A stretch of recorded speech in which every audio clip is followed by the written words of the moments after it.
자, 주말을 거치면서 경기 침체, 즉 리세션이라고 부르는 R의 공포가 커지고 있다. 자, 그런 이야기가 나왔는데요. 그 속에서 요 근래 가계빚 증가폭이 정부가 은행에다가 부동산 담보대출 같은 것을 하도 제한해서 크게 늘어나지 않는다, 이렇게 말을 했습니다. 그런데 최근에 이 가계부채 증가세가 매우 가파르게 높아지고 있다고 지금 나오고 있습니다.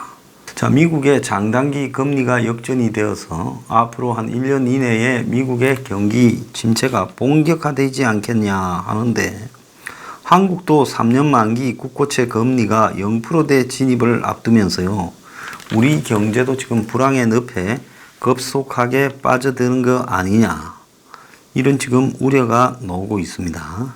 자, 그런 상황에서 가계대출 증가세까지도 지금 급속하게 늘어나다 보니까 한국의 금융이 매우 불안정해져 가고 있다. 자, 그런데 지금 소비자들은 쓸 돈이 별로 없어서 이 소비 침체, 즉 빚이 많다 보니까 빚 갚고 또 이자 갚고 하면서 소비가 침체되면서 내수 시장도 악화될 것 같아. 지금 이렇게 이야기가 나오는데요. 왜 이 우려가 나왔는가 하면, 가계빚이 조금씩 느는 액수가 이렇게 정돈돼 가는 것 같으니만 2분기 가계부채가 15조 4천억이 늘어가지고 그 이전에 늘던 것보다도 이렇게 확연하게 많이 늘었습니다. 자, 그런데 여기서 가계부채라고, 가계대출이라고 하면 일반은행, 그 다음에 저축은행, 새마을금고 등 비은행 등이 지금 다 대출하는 걸 합쳐서 말하는 거고요. 보험사, 카드대사, 그리고 기타 금융기관 대출과 신용판매는 뺀 것을 말하는 겁니다. 부동산 거래 감소로 가계부채가 2조 9천억, 3조가 안 되는 수준으로 확 줄었는데 한 분기 만에 다시 15조 4천억이 돼버렸다는 겁니다. 자, 그래서 이게 뭘 의미하는가 하면 2분기에만 최소 15조 4천억이 늘어서 이제 전체 가계부채가 1467조가 된다는 거예요. 그럼 왜 갑자기 좀 안정이 되는 모양이다가 이렇게 늘어났느냐? 그래서 집단 대출, 전세 자금 대출 등 분양 입주와 관련해서 은행 가계부채 대출 규모가 급증했다. 특히 이 속에는 생활자금에 대한 대출 수요도 상당히 늘어난 것으로 보인다. 그래서 일반적인 주택담보대출 이외에 신용대출이 크게 늘었는데, 이거는 소득이 줄다 보니까 가계가 생활비가 모자라 가지고 은행에서 지금 대출을 한 게 아니냐, 지금 이렇게 나오고 있습니다. 자, 가계부채 대출이 급증을 하는 상황이 나오게 되면서 결국은 소비는 급속도로 줄어들 거다. 왜? 빚이 많아졌는데 소비할 돈이 있겠습니까? 그래서 한마디로 내수가 더 축소되면서 기업들이 투자를 미루게 될 거다.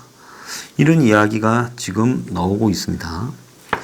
자, 그래서 가계부채가 이런 식으로 늘게 되면 당연히 소비자들은 빚을 갚기 위해서 소비를 줄이고 불급한 행태를 안 하지요.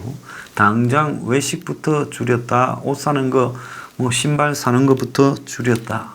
심지어 미장원 이발소 가는 것도 줄였다. 이런 이야기가 나오고 영화 보는 횟수도 줄였다. 지금 그럽니다. 그러니까 제조업에서 생산한 물건들이 팔리지 않고 다 쌓여요. 요즘 옷 재고가 얼마나 늘어나고 있는가를 한번 보십시오. 자, 그래서 기업들이 지금 옷 생산이나 이런 것들도 지금 줄이고 있죠.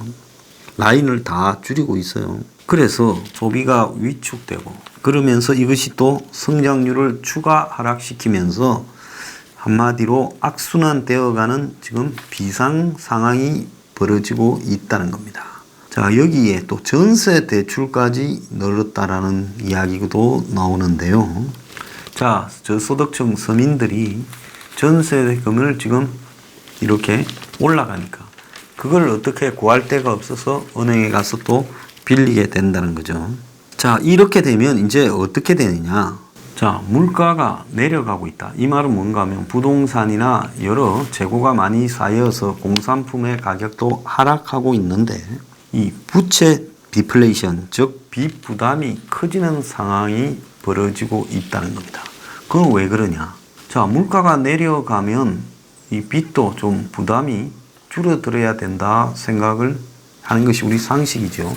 그런데 그러지 않은 게 빚은 한마디로 인플레이션이 되면 어떻게 됩니까? 물가가 급속히 올라가면 빚은 그대로 작아지는 거죠.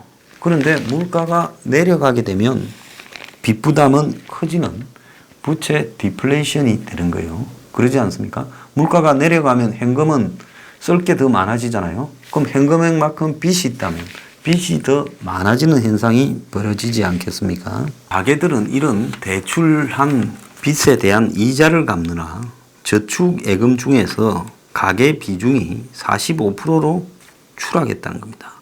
기업도 최근 4, 5년간에 예금이 정체했고, 자, 세수가 늘어난 정부의 예금만 늘어났다는 겁니다. 그러니까 가계들의 이 예금이 확연하게 줄어들고 있어요. 그래서 2013년에 가계의 예금이 49.1%인데 지금은 45.3%밖에 안 되고, 그때 기업의 예금이 30.1%인데 지금 27.6%밖에 안 된다는 겁니다.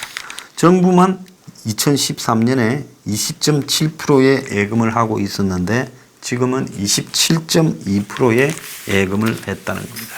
정부가 엊그제 5개월 연속으로 경기가 부진하다라는 진단을 내렸습니다. 자, 그래서 정부가 최근에 펴는 최근 경제 동향 7월호에서 수출, 투자 등의 흐름이 다 부진해지고 있다. 이렇게 말을 하고 있는데요. 최근에 연일 대외 악재가 터지면서 경기 회복을 가로막고 있다. 미중 갈등이 우리 수출과 제조 부진을 심화시키고 일본의 수출 규제로 인한 기업 피해도 경제 심리를 위축시키고 경기 회복을 제약할 수 있다. 미국의 장단기 국채 금리도 역전되어서 경기 침체 공포가 커지고 있고, 그래서 정부가 돈을 풀어서 이걸 막기 위해서 노력하겠다 이렇게 말을 하며 자신들은 마치 이제 완전히 객관적인 입장에서 걱정하는 듯 이렇게 말을 하고 있는데요. 우리 민간 연구소들은 고용 상황이 급격히 악화되기 시작한 지난해 초부터 발 빠르게 경제 성장률 전망치를 낮추고 있었습니다. 그로부터 몇 달 뒤에 KDI를 필두로 한 국책 연구기관들이 잇따라 경제 수치에 대한 하향 조정을 해왔어요. 그리고 작년 말부터는 정부와 한국은행도 성장률 전망치를 밑으로 낮췄는데, 자, 여기서 중요한 것은 뭔가 하면 가장 지금 본질적인 위기는 한국의 실물 경기가 완전히 부진의 늪에 빠져 있다는 겁니다. 그러니까 수출이 지금 안 되고 있다. 수출 경쟁력을 상실했다. 이겁니다. 이 어려운 와중에도 수출이 잘 되는 것도 있죠. 그런데 한국이 대외적으로 수출 경쟁력을 주요 핵심 수출 품목에서 상실해 가고 있다는 거고, 내수마저도 지금 꽁꽁 얼어붙어서, 자, 가전제품 등 내구재, 의복 등 준내구재, 음식료품 등 비내구재 모든 분야에서 소비가 줄어들어서 백화점과 할인점 매출이 3.4, 10.7씩 줄었다는 겁니다. 자, 백화점이 줄어든 거야 하루 이틀 된 게 아니지만은 대형 할인점의 매출이 10.7%로 줄어들었다. 자, 그런데 이런 식으로 심각하게 줄어들고 있다는 것은 그야말로 앞으로 경제가 대외적인 요인의 변수가 없더라도 상당히 위태롭다는 겁니다. 그런데 북한이 지난 8월 15일입니까? 성명을 발표하면서 남한의 경제가 다 들어가고 있다라고 말을 했죠. 이 말은 북한이 앞으로 한국 경제의 상황을 너무 잘 알고 있다는 겁니다. 북한은 그래 생각을 할 겁니다. 우리는 안 망하지만 한국 경제는 우리보다 훨씬 빨리 쉽게 망할 수 있을 만큼 위태롭다. 자, 그래서 앞으로 우리가 어떻게 하면 너네들이 빨리 망하는지 그 방법을 잘 알고 있다. 우리가 만약에 한반도를 황해도에서 가로질러서 포항 앞바다에 떨어지는 그런 미사일을 한번 쏘거나 아니면 원산에서 쏴서 평택을 가로질러서 서울 평택을 지나서 저 충청도 앞바다에 떨어지는 미사일을 한번 쏘거나 아니면 한국의 무인도에다가 미사일을 한 방 쐈을 경우에 한국에서 벌어질 이 혼란이 경제에 얼마나 데미지를 입히겠느냐. 한국은 개방 경제라서 들어와 있는 외국 자본들이 빠져나가기 시작만 하면 한국 경제는 수습 불가능한 상황으로 내몰릴 거다. 그래서 미국, 일본, 중국 등 한국의 경제의 주요 핵심 관련 나라들이 다 지금 한국하고 좋지 않다. 별로 상황이. 자, 이 상황에서 우리가 안보로 흔들어 버리면 한국 경제의 수치는 그야말로 엉망진창이 될 거다. 자, 여기서 너네들이 어떻게 버틸래? 방법이 있냐라는 부분을 북한이 지금 협박을 하는 겁니다.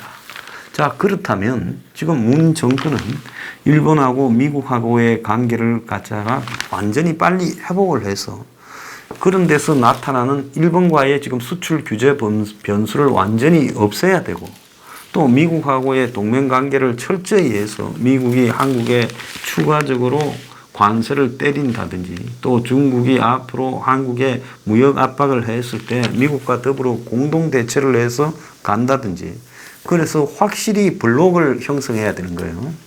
동맹이자 경제 블록을 형성해야 되는데 한국은 중국에 어정쩡하게 걸쳐서 이 블록에 들어오기도 싫고 동맹으로 하기도 더 싫습니다.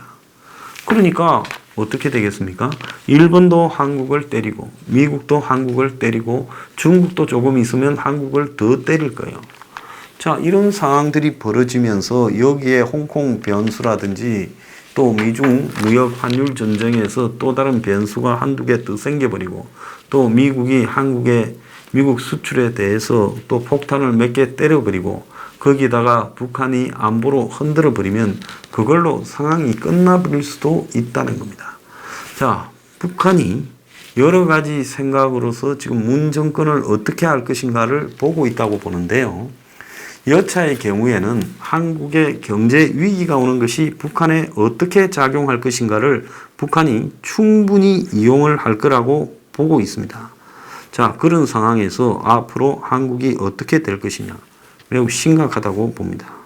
지금 조국에 저런 쇼를 해나가면서 서민 대중들이 조국을 바라보면서 이 경제 위기 하에서 생활비를 갖다 은행에 대출을 받아서 늘리는 상황에서 남의 나라 이야기처럼 보일 겁니다. 그러면서 저들이 이중적으로 살아가는 그런 행보에 엄청난 배신감을 느끼게 될 겁니다.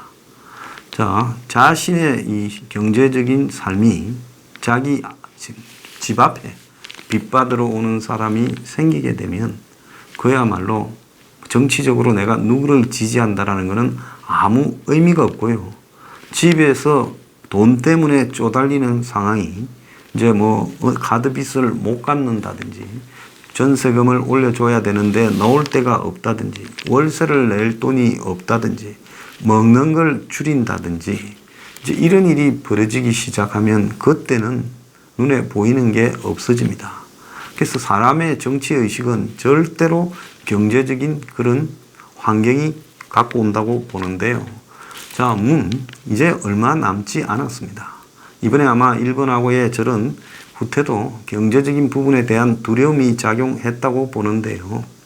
자, 문 정권 지금 이런 식으로 갖고 가다가는 연말까지 가기 전에 여기저기 시한폭탄이 올 가을에 터져 나올 것이다. 자, 문 도대체 어떻게 할지 지켜보겠습니다. 경제 위기가 이제 점점 다가오고 있습니다.